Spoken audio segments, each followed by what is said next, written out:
So now that we have learned the underlying color science, let me take you through creation of your first Colourlab look. This time we're going to go for neutral looks. The neutral looks are to be used as a starting point, or when you want to see like what are you really getting from the camera. Neutral looks are closest to what traditional kind of Rec 709 conversion LUTs would give you, but inside the Colourlab color science. So what I'm going to do is, again, I'm going to go and create another serial node, which I'm going to use for Colourlab. So Colourlab always must come on the second node.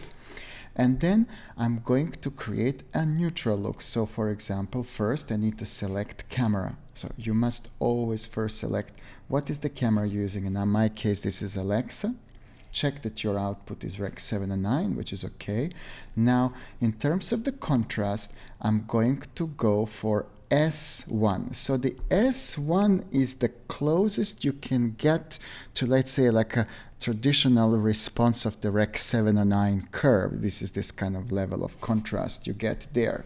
So the next thing that I'm going to do is I'm going to go and select a neutral palette. Now the neutral palette is really going to translate in the best way the whole gamut of camera that has captured, and adapt it to the smaller color space of your display, of your, in this case, Rec 709 display. So I can, for example, go for neutral 1, 2, and 3. So these are basically color palettes that are changing the volume of color. So like 3 has got huge volume, 1 has got, the most neutral volume, and then 2 is probably somewhere in between. Now, what you can do sometimes is you can say, maybe I want to have a stronger contrast. So maybe, for example, S2 and neutral 2 would be, for example, the closest one could think of, this look to create like some sort of neutral or starting point.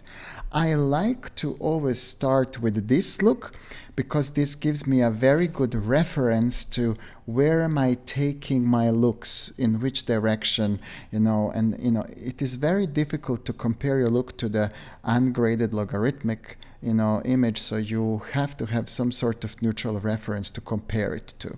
What I'm going to do now is I'm gonna grab this still as a reference. I'm gonna right mouse click and say grab still, and this is gonna give me my starting point that I'm going to be able to use and to compare when building and creating other looks.